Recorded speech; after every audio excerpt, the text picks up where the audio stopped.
Oh, mga kapitbahay! Ninang May pala. Gusto kayo? May mga rekado akong naka-ready kasi lulutuan ko sila ngayon. Teka, mag-time in muna tayo, ha? Oo. Oh. Pak! Time in. Ika, pasok kayo! Welcome sa aking kitchen! Kailangan natin to, kailangan ko din to. Ito, kailangan ko to, magluto. Ito. Excuse me po. Uy, Sino po kayo? sino ka? Ninong Ray ako. Ninang May! Ninong Ray! Ang bangis mong bumili ang bangis. Pero ano ba ginagawa mo dito? Magluluto ba tayo? Review tayo kay Ninong Ray, mga kapitbahay! Ang ating special guest for today, Ninong Ray! Welcome sa kusina namin, di ba? Maraming salamat sa pagpunta dito. Siyempre, inangkin ko na yung kusina mo. Hindi, magluluto naman ata kasi talaga Magluluto tayo, talaga tayo mamaya at mag-share tayo ng mga recipes sa ating mga kapitbahay. Yan ang gusto ko. Kawaling mainit na may mantika. Gaya na natin yan. Anong kwento nito, Ninong Ray? Actually, etong sangkala na to ay nandito na nung siguro mga isang buwan na akong nag-vlog. Si Mama pumuntang Balintawak, tapos nakita niya, uy, mura to kasi nilalako to sa palengke para sa mga nagtitinda, around 6,000 pesos, 5,000, 6,000 pesos. Oh, mahal din ba Nakita ni Mama, 1,500 lang. Wah! Oo, to sabi ni Mama, ay talaga, 1,500 lang. 1,100 bilhin ko. Tinawaran pa ni Tumawad Mama. pa. Nabili ni Mama ng 1,100. Ang galing! Tita Idol. Siyempre, so ever since, andito na talaga siya, di Ang ba? galing. So, isa to sa mga unang regalo ng nanay mo. Iba Oo. talaga pag galing sa nanay ang regalo. Actually, karamihan naman dito, siya rin talaga nagpa-upgrade noon nung hindi pa ako kumikita sa social media. Talaga? Oo, talaga sinuportahan niya ako. Doon ka ba nag-umpisang magluto? Siguro una ako nagluto, mga grade 2, grade 3. Oo, ganun Oo. ka bata. Sabi ni Mama sa akin, magluto ko ng arroz caldo. Ha? Hindi ako marunong. Nilalaro ako sa labas. Hindi, ganito lang yan. Igisa mo lang, ganyan.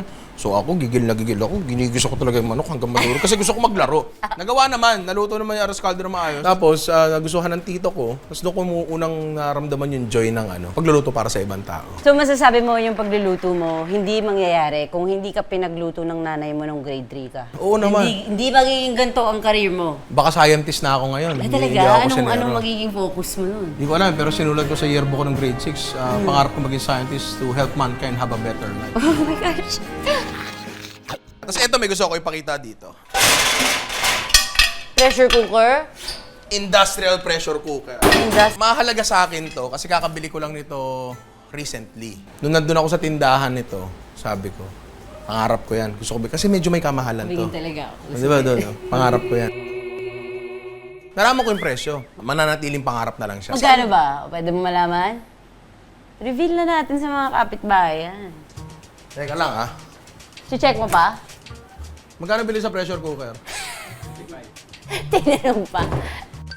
25,000 siya. Oh. Medyo mahal talaga siya para sa pressure cooker. Samantala yung mga ginagamit kong pressure cooker dati, mga 1,500. Oo, may mga ganung makukuha. Oo. Dito sa lutong bahay, Mm. may ginagawa kasi kaming ref raid. Rep raid. Oo, pwede bang i-raid yung ref mo? Rep raid. Tara, papakita ko sa iyo. Kaya ba? Tara dito. Saan? Ito ba? Ito bang ref? Ito. Hindi, ito kasi yung rep namin. Ito kasi, freezer yan. Freezer mo. So, wala kang makukuha dyan kasi Pero puno naman. wala kami makuhang ulam dyan eh. 3 taon ng ganyan yan eh. Matibay nga siya, matibay yung kapit. So para makuha mo yan, kailangan mo i-defrost yung buong Pero freezer. puro karne naman. Oo. Ito yung rep namin. Yan, sige. Okay. Raid na natin yan. Sige. Pag binuksan mo siya, kita mo... Ano to, dog food? May dog food yan. Ano to? Wood pellets. Kasi recently, nabaha kami. Eh, mga empleyado ng Ninong Ray, kahit baha, pumapasok. Di ba? Baha lang yan. Ito nga, oh. Ang hindi ko alam ngayon, yung mga rep. Etong rep na to, bumukas pa. Bumukas, oo. Teka, baka mamaya may lumabas dyan. Oh, etong rep na to, kaya nasira yung ref namin. So, eto ngayon siya, para lang siyang cabinet. Bakit ka may fishbowl? Hindi, inuminan ko yan. Ha? Bakit? Oo. Hindi. Oh, para marami. Oo, para... Wow, talaga. Baso ko yan. Minsan nagkakape din ako dyan. Di ba? Isang linggo ka gising dyan. Oo, dahil nga wala akong maiaalok sa yung May iba pa ba tayo pwedeng i-raid? Parang Oo. bitin to eh. Sukin natin ang office naman ni Ninong Ray, mga kapitbahay. Ay, hello po! Ito na ang team! Pero eto ang maliit naming opisina na punong-puno ng tao. Paano na ba itong team mo? Nag-ano lang ako, na sabi ko sa labas, ay! Hindi na gustong trabaho!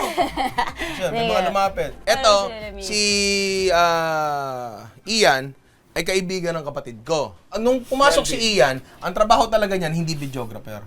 Lahat yan. All around, namamalengke yan, naguhugas yan, tsaka tagatawa ng jokes. Sino nag-iyo ka? Ay, ako. Oh!